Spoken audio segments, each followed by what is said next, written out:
पंचमोऽध्यायः। ब्रह्मा की मानसपुत्री कुमारी संध्या का आख्यान।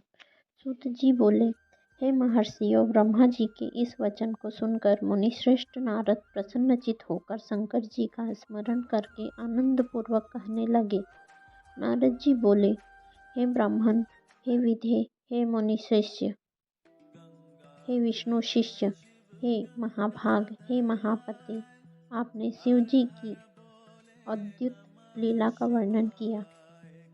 जब कामदेव अपनी पत्नी को प्राप्त कर प्रसन्न होकर अपने घर चला गया तथा प्रजापति दक्ष भी अपने घर चले गए, सृष्टिकर्ता आप ब्रह्मा तथा आपके मानस पुत्र भी अपने अपने घर चले गए, तब पितरों की जन्मदात्री वह ब्रह्मा पुत्री संध्या कहाँ गई? उसने क्या किया और उसका विवाह किस पुरुष के साथ हुआ? इन सब बातों को और संध्या के चरित्र को विशेष रूप से कहिए। सूत जी बोले, तद्वेत्ता ब्रह्मदेव परम बुद्धिमान देवर्षि नारद के इस वचन को सुनकर भक्तिपूर्वक शंकर जी का स्मरण करके कहने लगे।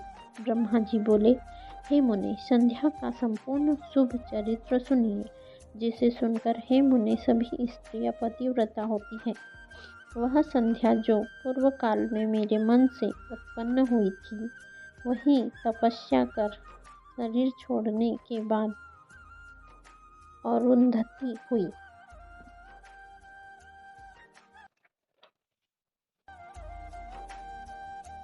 उस बुद्धिमती तथा उत्तम व्रत करने वाली संध्या ने मुनिश्रेष्ठ मेघाति की कन्या के रूप में जन्म ग्रहण कर ब्रह्मा विष्णु तथा महेश्वर के वचनों से ब्रह्मात्मा वशिष्ठ का अपने पति रूप में वरण किया। वह श्रेष्ठ पतिव्रता, वंदनीय, पूजनीय तथा दया की प्रतिमूर्ति थी। नारद जी बोले, हे ब्रह्मा, उस संध्या ने क्यों कहा तथा किस उद्देश्य से तप किया?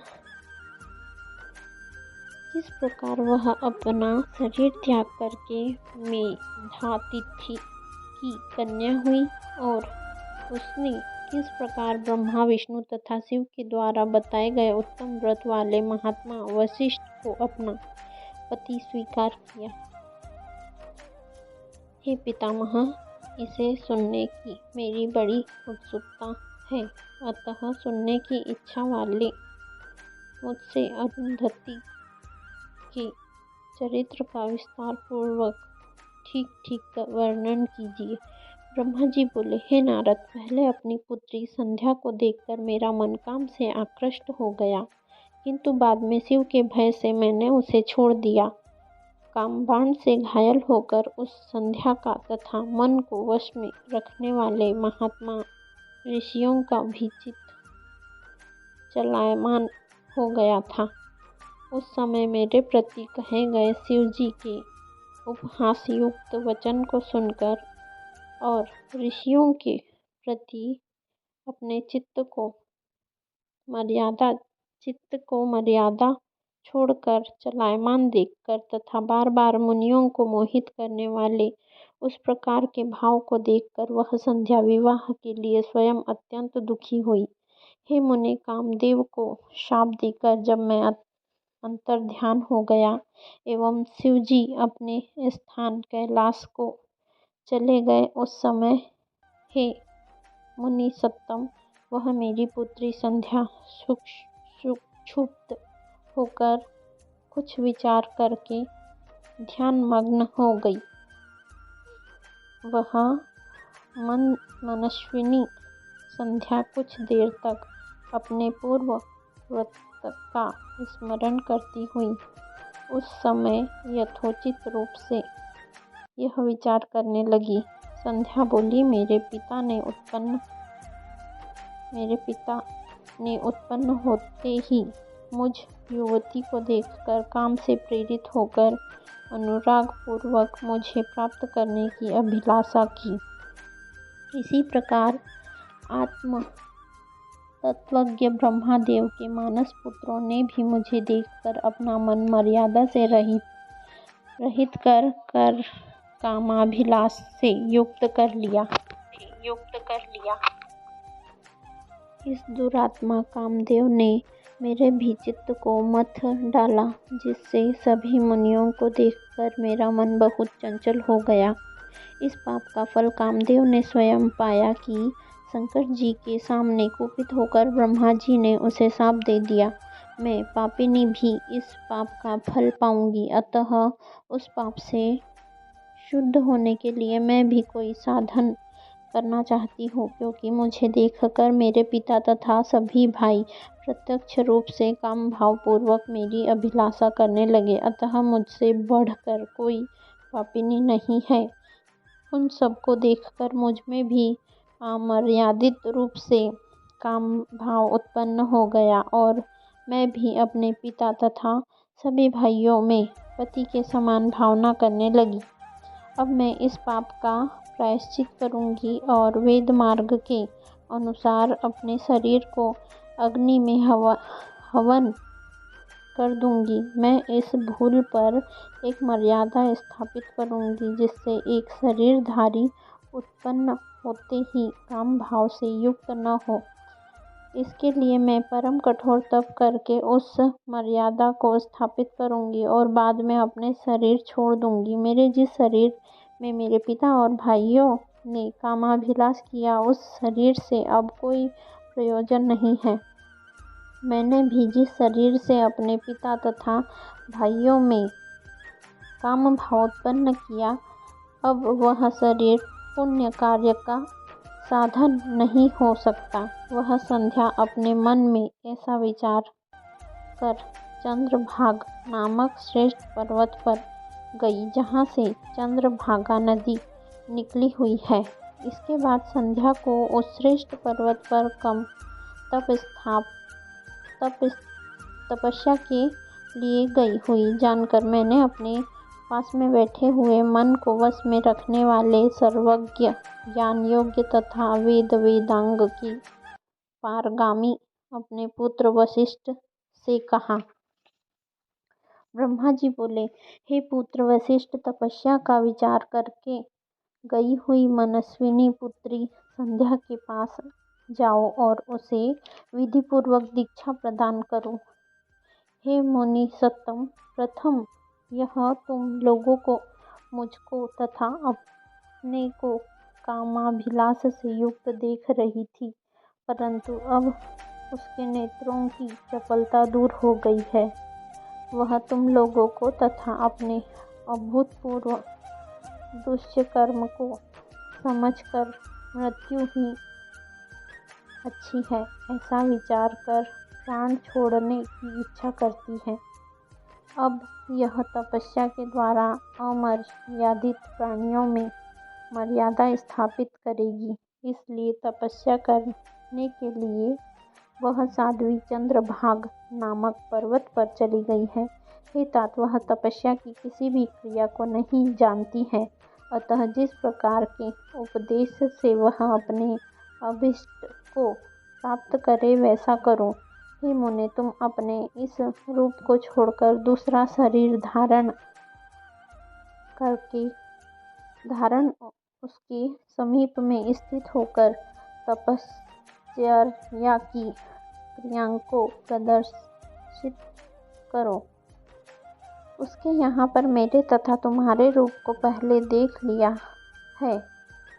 इस रूप द्वारा वह कुछ भी शिक्षा ग्रहण नहीं करेगी, इसलिए दूसरा रूप धारण करो। ब्रह्मा जी बोले, हे नारद, इस प्रकार दयालु मुनि वशिष्ठ जी ने मुझसे आज्ञा प्राप्त की और तथास्तु ऐसा कहकर वे संध्या के समीप गए। वशिष्ठ जी ने वहाँ मानस सरोवर के समान गुणों से परिपूर्ण देवसर को तथा उसके तट पर गई हुई उस संध्या को भी ऐसा उज्ज्वल कमलों से युक्त वह देवसर तट पर स्थित संध्या द्वारा इस प्रकार शोभित हो गया था, मानो प्रदोष काल में उदित चंद्रमा तथा नक्षत्रों से युक्त आकाश रात्रि में सुशोभित हो रहा हो। कौतूहल युक्त वशिष्ठ जी सुंदर भावों वाले व उस संध्या को देखकर वह प्रहल्लोहित नामक उस तालाब की ओर देखने लगे। उन्होंने उसी चंद्रभाग पर्वत के शिखरों से दक्षिण समुद्र की ओर जाने वाली चंद्रभागा नदी को देखा। वह नदी चंद्रभाग पर्वत के विशाल पश्चिम भाग को तोड़कर समुद्र की ओर उसी प्रकार जा रही थी जैसे हिमालय से गंगा समुद्र में जाती है।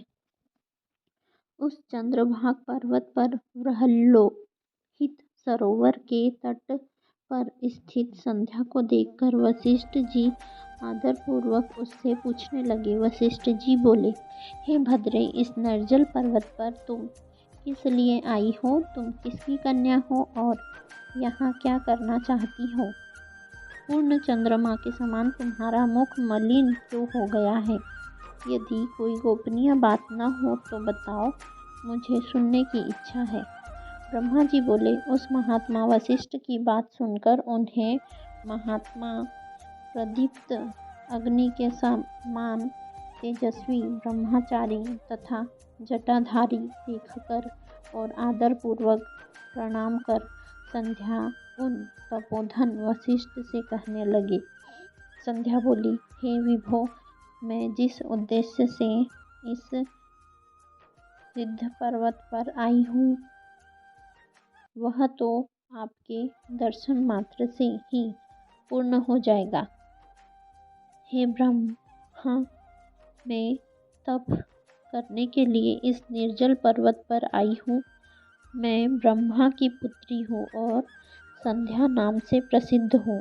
यदि आपके उचित जान पड़े तो मुझे उपदेश कीजिए। मैं तपस्या करना चाहती हूँ, अन्य कुछ भी गोपनीय नहीं है। मैं तपस्या की कोई विधि बिना जाने ही तपोवन में आ गई हूँ। इसी चिंता में सूखती जा रही हूँ तथा मेरा हृदय काँप रहा है। ब्रह्मा जी बोले। ब्रह्मा ज्ञानी वशिष्ठ जी ने उसकी बात सुनकर पुनः संध्या से कुछ नहीं पूछा क्योंकि वे सभी बातें जानते थे। इसके बाद वे मन में भक्तवत्सल शंकर जी का स्मरण कर तपस्या के लिए उद्यम करने वाली तथा मन को वश में रखने वाली उस संध्या से कहने लगे। वशिष्ठ जी बोले, हे देवी, जो महान तेज स्वरूप, महान तप तथा परम आराध्य है, उन शंभु का मन में ध्यान करो। जो धर्म, अर्थ, काम और मोक्ष के आदि कारण तथा अद्वैत स्वरूप है, उन्हीं संसार के एकमात्र आदि कारण पुरुषोत्तम का भजन करो। हे सुभानने, तुम इस मंत्र से देवेश्वर शंभु का भजन करो। उससे तुम्हें समस्त पदार्थों की प्राप्ति हो जाएगी, इसमें संदेह नहीं है। ओम नमः शंकराय ओम। इस मंत्र से मौन होकर इस प्रकार तपस्या का प्रारंभ करो। विशेष विधि तुमको बता रहा हूँ, सुनो। मौन होकर स्नान तथा मौन होकर सदाशिव की पूजा करनी चाहिए। प्रथम दोनों षष्ठ कालों में जल का आहार कर तीसरे षष्ठ काल में उपवास करे। इस प्रकार षष्ठकालीन क्रिया तपस्या की समाप्ति पर्यंत करनी चाहिए। हे देवी, इसका नाम मौन तपस्या है। इसे करने से यह ब्रह्मचर्य का फल प्रदान करने वाली तथा सभी अभीष्ट फल प्रदान करने वाली है। यह सत्य है, इसमें संदेह नहीं है। इस प्रकार चित्त में विचार करके सदाशिव का गहन चिंतन करो। ऐसा करने से वे तुम्हारे ऊपर प्रसन्न होकर शीघ्र ही अभीष्ट फल प्रदान करेंगे। ब्रह्मा जी बोले। इस प्रकार मुनि वशिष्ठ वहाँ बैठकर संध्या को तपस्या की यथोचित विधि बताकर अंतर्ध्यान हो गए। इस प्रकार श्री शिव महापुराण के अंतर्गत द्वितीय रुद्र संहिता के द्वितीय सती खंड में संध्या चरित्र वर्णन नामक 5वां अध्याय पूर्ण हुआ। श्री शिवाय नमस्तुभ्यं। कल हम पठन करेंगे संध्या द्वारा तपस्या करना, प्रसन्न हो भगवान शिव का उसे दर्शन देना, संध्या द्वारा की गई शिव स्तुति, संध्या को अनेक वरों की प्राप्ति तथा महर्षि मेधातिथि की यज्ञ में जाने का आदेश प्राप्त होना तथा संध्या द्वारा जो शिव स्तुति की गई है उस स्तुति का फोटो ग्रुप में डाला जाएगा। कृपया आप ग्रुप की लिंक में ज्वाइन करके उसकी फ़ोटो सेव कीजिए। धन्यवाद। श्री शिवाय नमस्तुभ्यं।